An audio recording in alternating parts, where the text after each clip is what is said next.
రూ. 2,00,00,000 జాబ్ వదిలేసుకొని కూతురు కోసం కొత్త ప్రయాణం మొదలుపెట్టి ఇండియాకి వచ్చిన తండ్రి. ఈయన పేరు మంజునాథ్ బీవీ. ఇంతకుముందు వియత్నాంలో ఉండే విన్ఫాస్ట్ కంపెనీ డోర్స్ డిజైన్ చేసే జాబ్ చేస్తూ ఉండే. ఈయన సంవత్సరం ప్యాకేజే రూ. 2,70,00,000. అలా వియత్నాంలో జాబ్ చేస్తున్నప్పుడే ఆయనకు ఒక కూతురు పుట్టింది. ఈ పాపకి ఏబిసిలు నేర్పించక ముందే మన పురాణాల గురించి, గణేశుడి గురించి, కృష్ణుడి గురించి వాళ్ళ డాడీ ఇలా చాలా నేర్పిస్తూ ఉండే.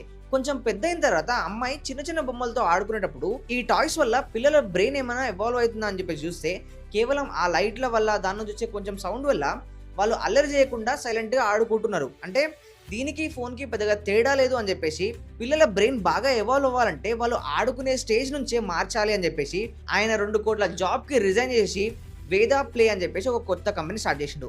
ఈ కంపెనీ ఏం చేస్తుందంటే చిన్నపిల్లలకి మన వేదాల్లో, పురాణాల్లో ఉండే కొన్ని వాటి గురించి వాళ్ళు ఆడుకునే బొమ్మల ద్వారా నేర్పిస్తూ ఉంటుంది. ఎగ్జాంపుల్కి విష్ణుమూర్తి అవతారానికి సంబంధించి కొన్ని బొమ్మలు అక్కడ చూపిస్తూ ఆయన ఏ అవతారంలో ఏ వెపన్స్ వాడుతూ ఉండే, ఏ వస్తువులు వాడుతున్నాయని చెప్పేసి మొత్తం బోర్డు వెనకాల డిస్క్రిప్షన్ ఇస్తుండే. అలా పిల్లలు వాటిని చూస్తూ ఏ దేవుడు ఎలాంటి ఆయుధం వాడతారని చెప్పేసి వీళ్ళు ఈ టాయ్స్ ని యూజ్ చేస్తూ ఆడుకుంటూ ఉండే. ఇలాంటి వుడ్ వర్క్ తో బొమ్మలు చేయడానికి ఈయన స్పెషల్ గా వాల్డోర్ఫ్ సిస్టమ్ అని చెప్పేసి రియల్ వుడ్ తో పిల్లల చేయి ఇన్వాల్వ్మెంట్ ఉండాలని చెప్పేసి కొన్ని టెక్నిక్స్ నేర్చుకుని స్వయంగా ఈయన చేతోటే హ్యాండ్ క్రాఫ్టెడ్ బొమ్మల్ని తయారు చేసాడు. ఇంకేముంది, ప్రోడక్ట్ సూపర్ హిట్ అయిపోయింది. ప్రతి ఇంట్లో ఆర్డర్ చేసుకుని పిల్లలకు ఈ ప్రోడక్ట్ ఇవ్వడం వల్ల మన పురాణాల గురించి ఇలా ఆడుకుంటూనే తెలుసుకోవడం వల్ల దాదాపు 2,500 కుటుంబాలు ఆల్రెడీ ఈయన తయారు చేసిన టాయ్స్ ని వాడుతూ ఉన్నాయి.